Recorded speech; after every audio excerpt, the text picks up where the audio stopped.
Two for one in this video. We're going to talk about a pathetic failure of a vegan movement in Canada, which is called Nation Rising.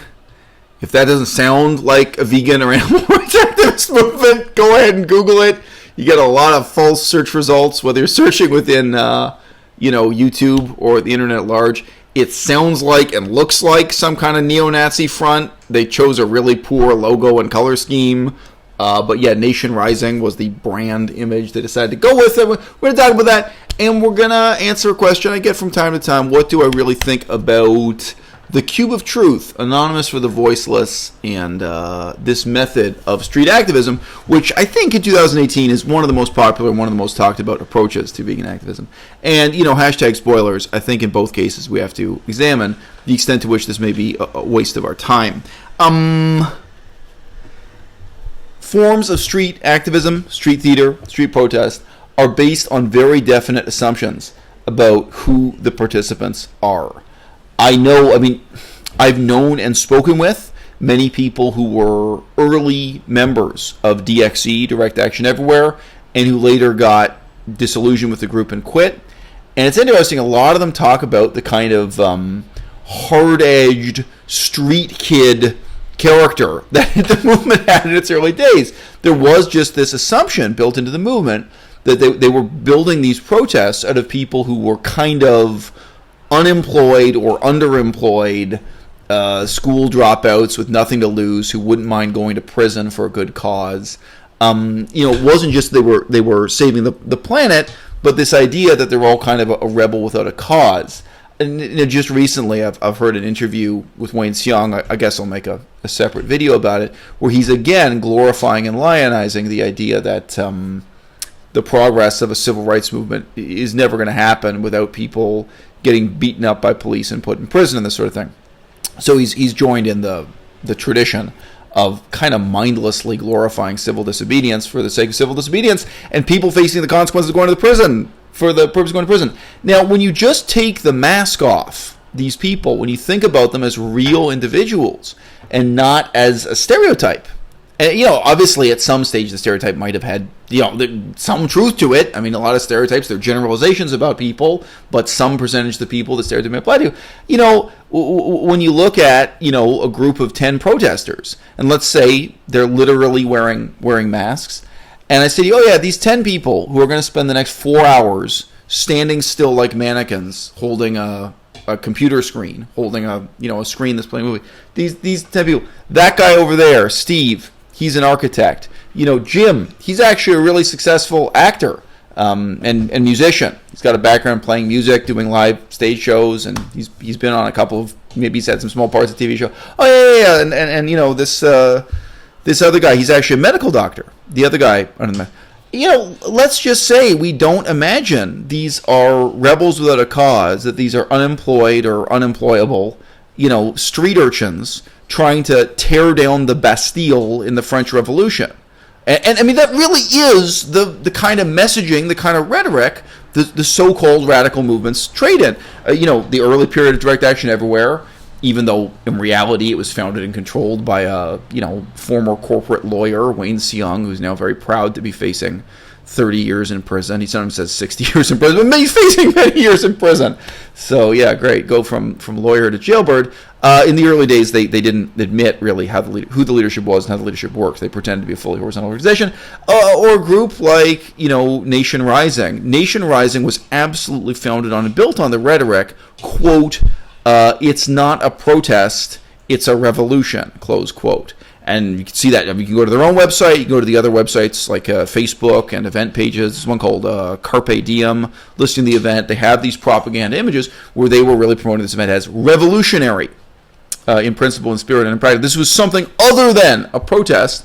And again, they're depicting themselves as a bunch of reckless radicals, I guess willing to go to prison, I guess willing to die, I guess willing to kill people, carrying out a revolution in the name of animal rights, veganism, etc. Now, it's needless to say, what actually happened was anticlimactic.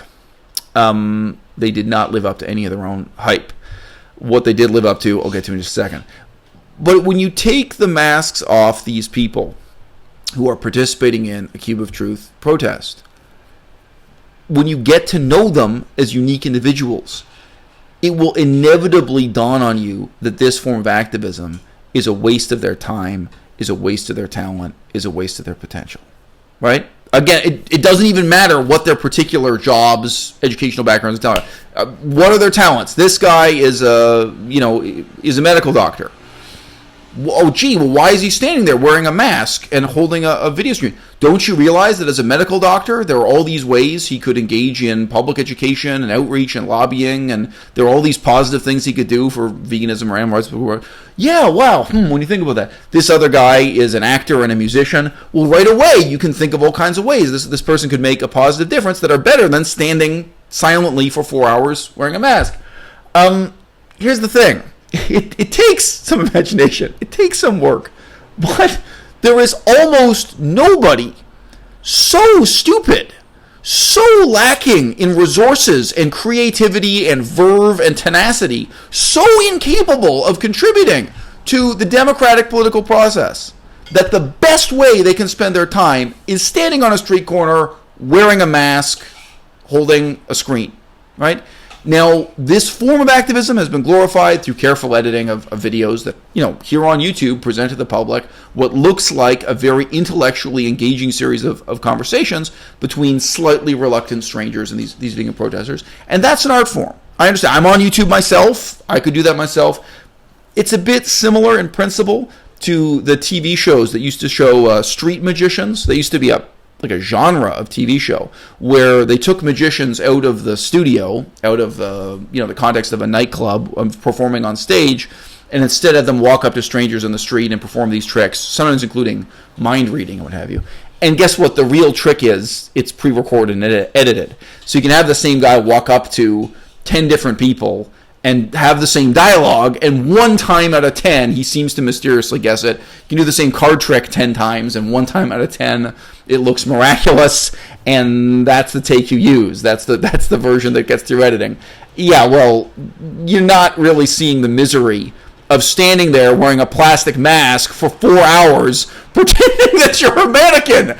I'm sorry, this is the ultimate self-defeating waste of time form of protest, unless your assumptions about who these people are and their human potential in a democratic society, even in a non-democratic society, unless your estimate of what they're capable of is so incredibly low that you're like, yeah, you know this guy Joe, you know Giuseppe, I think the best thing he can do is put on this mask and shut the fuck up, because whatever he says is only going to make the vegan movement worse. I think the best form of activism, lobbying, public education, outreach, I think, Joe, you should focus on standing silent. You know what?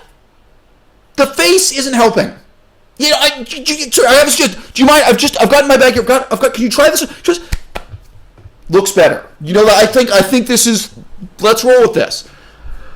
Look, I know, and I've criticized some terrible examples of vegan activists. Terrible here on YouTube. Some of them have written books, some of them go on world tours, some of them become famous, and most of them don't. They remain minor voices this way, who do a terrible job and to some extent discredit veganism.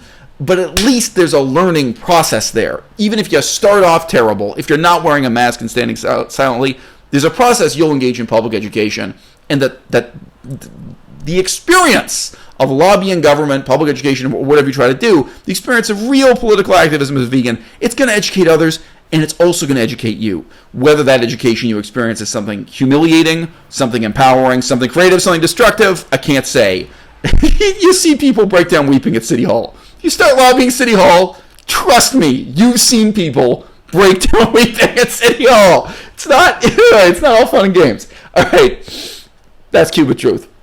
Look, guys, I've already made a few comments on it. Nation Rising came out with this tremendously provocative and pretentious set of claims. I had in the back of my mind to do a follow-up video once their revolution happened. It happened on the 14th of July in Ottawa. I was just Googling extensively for it, and you can barely find a peep. I will provide 2 links to videos below. They're almost the only videos you can find anywhere on the internet, directly or indirectly reflecting this event happened, despite the fact that they had support from a long, long list of organizations, notably Direct Action Everywhere, I wrote to them. They refused to clarify what their connections to Direct Action Everywhere were. Toronto Pig Save, and their main celebrity speaker was James Aspey. I think, based on the video, I think they had fewer than 50 people show up for their revolution. It's not a protest. It's a revolution. I think they had fewer than 50 people show up, and here's what they did. And sorry, the video I'm referring to here, which shows James Aspey's speech to this crowd, him preaching to the converted, when I saw the video, it had 6 views. I think I'm viewer number 6.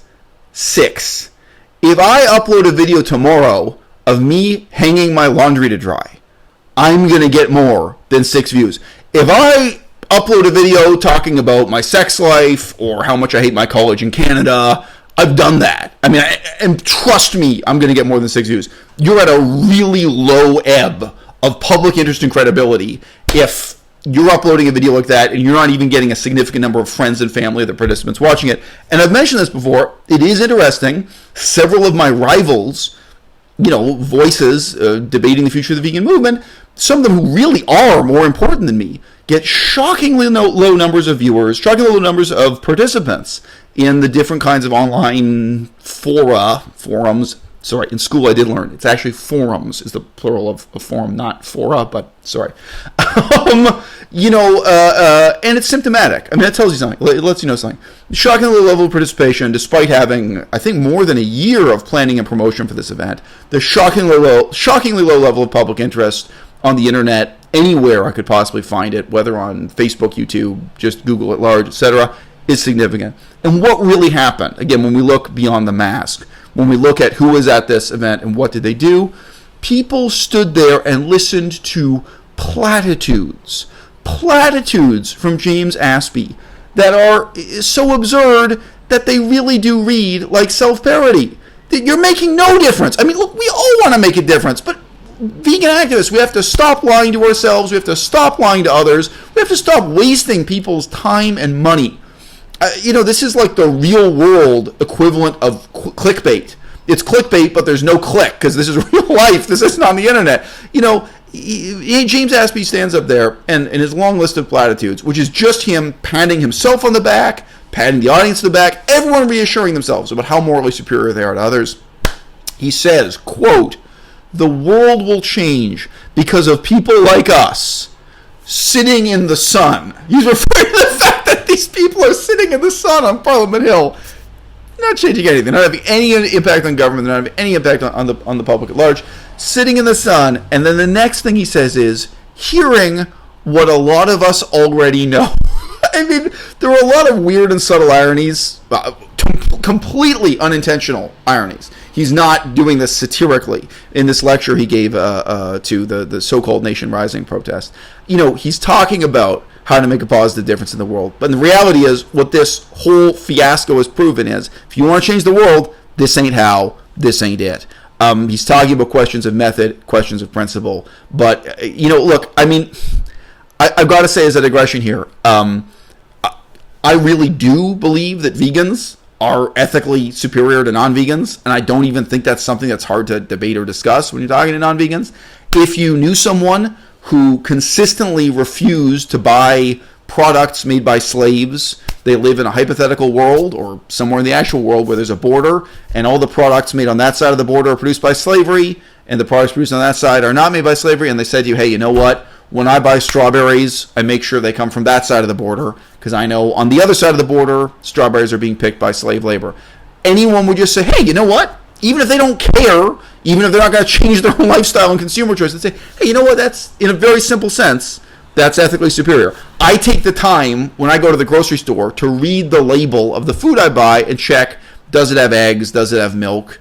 I take that little bit of time, and instead of excluding human slavery, I'm excluding the completely needless exploitation of animals. Apart from the questions of ecology and health, which are very real, there's a purely ethical question there in which I do think I'm totally willing in a relaxed manner, completely non-religious, atheist, nihilistic way to talk about the moral and ethical superiority of being vegan. I'm not hung up on it. But yes, I mean, it is laughable. It is absolutely laughable when you advertise it's not a protest, it's a revolution. And then the reality of what you deliver is, it's not a revolution, and it's not a protest. It's a self-congratulation session where all you do is hand out platitudes and pat yourself on the back for your moral superiority.